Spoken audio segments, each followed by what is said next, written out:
know Rob made the mistake of coming to our set, and he's like, after the show? Yeah, we're good. We roped you in. After 4 hours, we got another show. We just continue. So did you go to the conventions?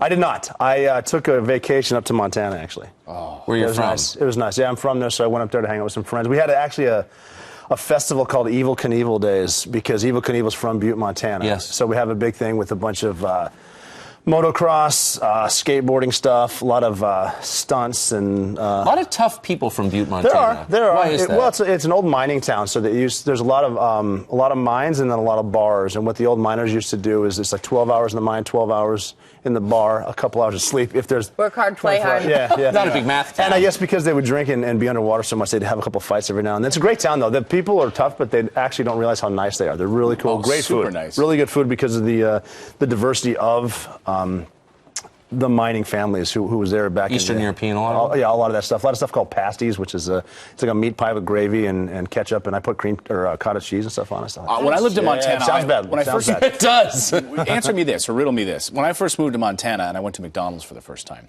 and they asked me at the drive-thru, do I want fry sauce? And I thought that was the Montanan way of asking for ketchup. And then I got back home, because I was a loner at the time, and I opened up my bag of food. Sad, isn't it? It is sad. And I just had watching football, sitting on the couch. And I opened it up, and actually it's a packet called fry sauce. Yeah, I think it's a mix of ketchup and mayonnaise, which is really healthy. Right. But delicious. Right. It That's is. just It is Thousand delicious. Island minus the relish. It could be. So adrenaline junkie then because you're from Montana? No, I was at first, and now I don't miss it at all. I get enough adrenaline every fall because I'm a Redskins fan. So enough heartbreak, enough adrenaline, and that's all I need. Did you see that guy that jumped out of the airplane with no parachute, his name is no Luke windsuit? Akins, and he used to be one of my skydiving instructors. I know him well. Really? No Yeah, way. What's he like? He's awesome. He's just he's the kind of guy that literally at his birthday party, he'd have a big flaming hoop. He wouldn't be there. Come skydiving through and just bust through the hoop, and no one knew he was coming.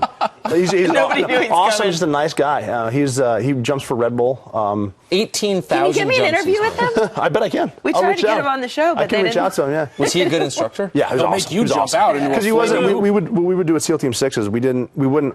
We would hire the best civilians at their craft, best pistol shooters, rifle shooters, best skydivers, race car drivers, and he was one of the best skydivers, and it still is. Obviously, if you can jump out of a plane without a parachute and live, you're good. You're good. Among your SEAL training, what was the most difficult part of your whole SEAL? What's funny about this is, as a Navy SEAL, anything involving water sucked. Really? Anything. We made it hard on ourselves because trainees, we torture the guys. They just finished Hell Week actually on Friday, this last class. We torture guys with water to the point where I've seen Navy SEALs in combat. We'll walk an extra mile or two just to avoid getting our feet wet. Just go around it. I'm good. What was the worst water training?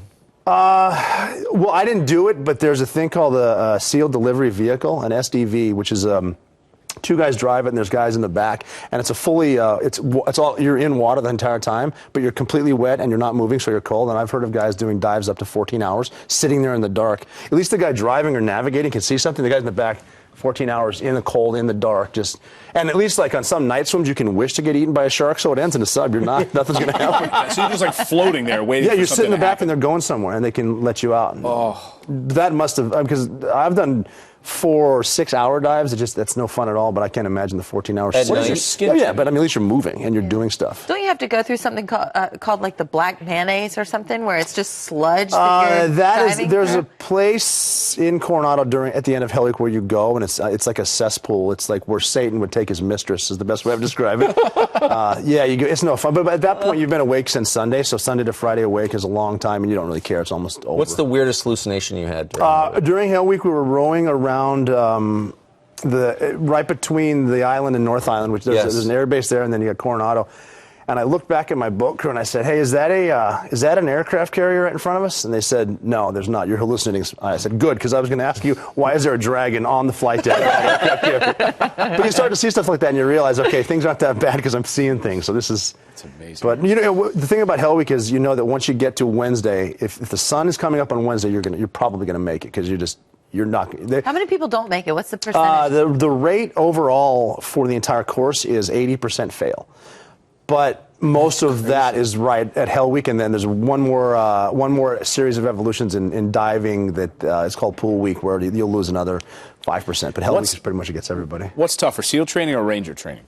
They're different because SEAL training it's a longer evolution. There are harder physical evolutions, but they feed you and they make sure you don't lose calories. In Ranger School, historically, it was 1 meal ready to eat, which is an MRE per day.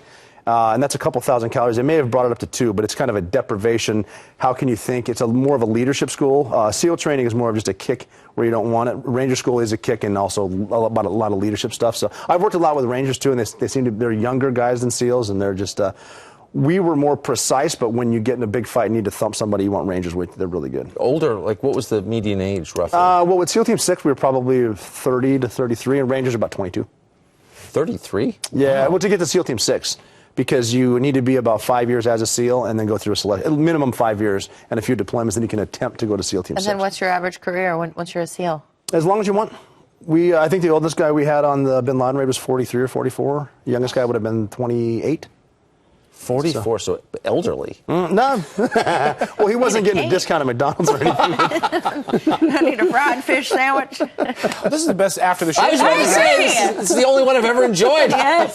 Rob, great to see you. Thanks so Absolutely. much. Thanks, Clayton. Appreciate it, Hannah. Bye, everybody. Thanks, Tucker.